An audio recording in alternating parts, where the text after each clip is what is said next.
Okay. Let's talk about benevolence. Benevolence? No.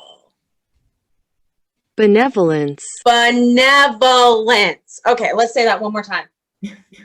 Benevolence. Benevolence. Okay, so we're going to talk a little bit about benevolence. And benevolence is really the art of being well-meaning and kind to others. It's really a charity-based sort of mindset. They would say that Mother Teresa was a benevolent woman, right?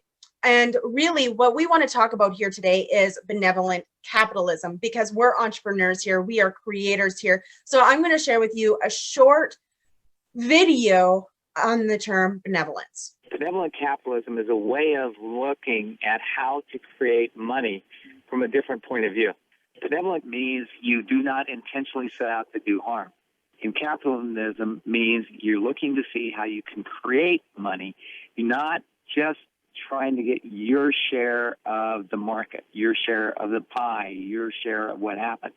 So it's like when you look at what you create as a way of creating money for you, if you look at it from the point of view of, okay, so how can I do the least amount of harm to create the greatest result without the necessity of destroying the primary motivation?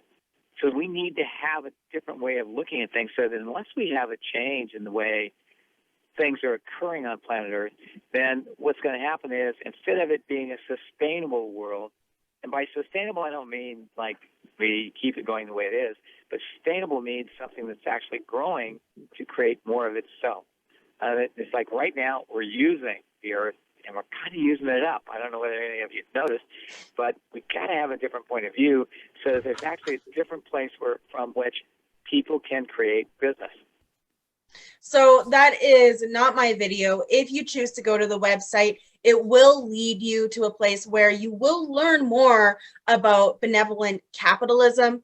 But I would love the opportunity to share with you what my 20-year-old self has to say about it. Do you want to know a secret?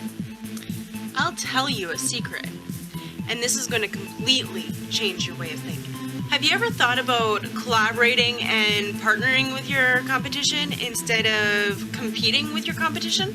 I talk a lot about how personality is key, and I think that's really true. And if you have somebody who's working very similar to you in what you're producing and what you're creating, then well, people are attracted to different personalities and different things. Pepsi and Coke, or PC and Max.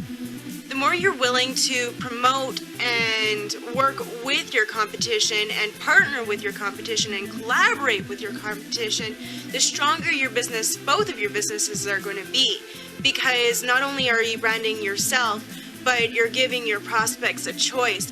And if they're interested in your product but not you, you're giving them a recommendation, which means that you're creating that funnel, you're creating that massive word of mouth, that reputation. This is a great way to build your reputation.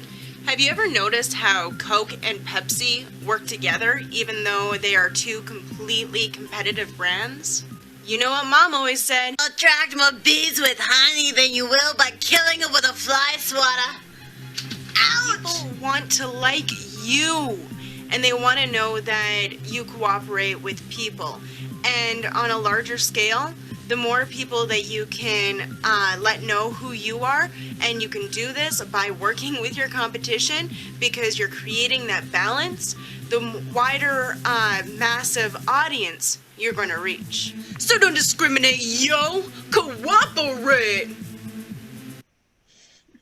So I like to show off that video because it's funny. It's a different version of myself, but most importantly, this has been something that I have been implementing and experiencing for myself since I was 20 years old and in this creative space.